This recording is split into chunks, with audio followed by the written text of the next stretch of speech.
حضرت امام جعفر صادق رضی اللہ تعالیٰ عنہ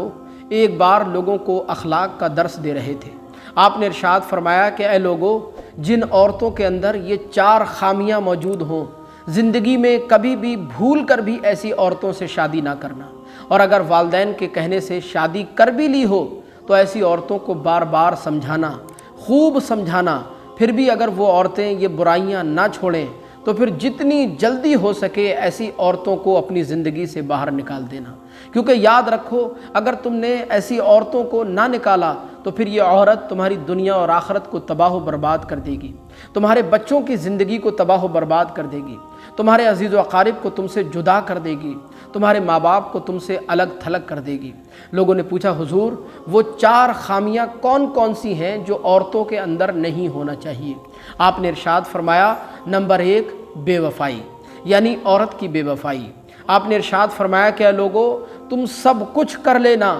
لیکن عورت کی بے وفائی کو ہرگز قبول نہ کرنا۔ عورت کی بے وفائی کو، عورت کے گناہ کو معاف کر دینا یہ نیک مرد کی علامت ہوتی ہے، لیکن شوہر کے بار بار سمجھانے کے باوجود بھی اگر وہ عورت گناہ نہ چھوڑے تو ایسی عورت کو طلاق دے دینا عقل مند مرد کی نشانی ہوتی ہے۔ لہذا آپ نے فرمایا کہ لوگو تم سب کچھ کر لینا لیکن عورت کی بے وفائی کو ہرگز قبول نہ کرنا۔ اور آپ نے فرمایا نمبر 2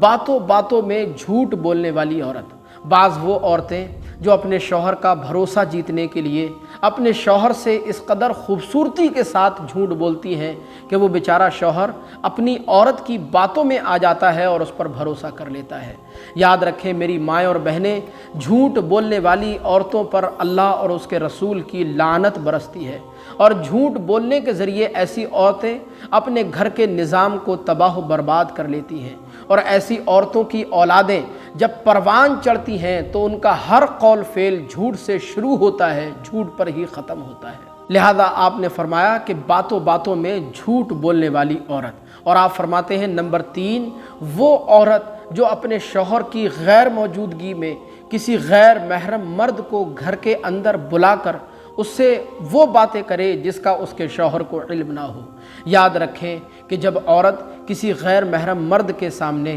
آنکھیں ملا کر بات کرتی ہے، اس کے ساتھ تنہائی میں بیٹھتی ہے، تو ان کے بیچ میں بیٹھا ہوا شیطان دونوں کو گناہ پر ابھارتا ہے، دونوں کو گناہ پر آمادہ کرتا ہے، اور پھر شیطان ان دونوں سے وہ کام کراتا ہے جو کام اللہ کے غضب کا نشانہ بنا دیتے ہیں۔ ایک عورت کا انتقال ہو گیا، اس کو غسل دینے کے بعد جب اس کی میت کو اٹھایا جانے لگا، اس کا جنازہ اٹھایا جانے لگا، تو اس کا جنازہ اس قدر بھاری ہو چکا تھا کہ لوگ آسانی کے ساتھ اس کی میت کو نہیں اٹھا سکتے تھے۔ بالآخر لوگ اس کا جنازہ پڑھنے لگے۔ لوگوں میں کچھ لوگ ایسے بھی تھے کہ جو جنازے میں شریک تو تھے لیکن انہوں نے اس عورت کا جنازہ نہیں پڑھا۔ یہ وہ بدبخت لوگ تھے جو دنیا میں اس عورت کے ساتھ بدکاری کیا کرتے تھے۔ بالآخر لوگ اس کی تدفین سے فارغ ہوئے اور اس عورت کے گھر پر پہنچے۔ بار بار اصرار کرنے کے بعد اس عورت کی زندگی کے بارے میں پوچھنے لگے، تو لوگوں کو بتایا گیا کہ یہ وہ عورت تھی جو دنیا میں اپنے شوہر کی غیر موجودگی میں غیر محرم مردوں کو گھر کے اندر بلا کر ان سے بدکاری کروایا کرتی تھی، ان سے گناہ کروایا کرتی تھی۔ لہذا اسی بدکاری اور گناہ کی وجہ سے اللہ تبارک و تعالیٰ نے اس پر یہ عذاب نازل فرمایا۔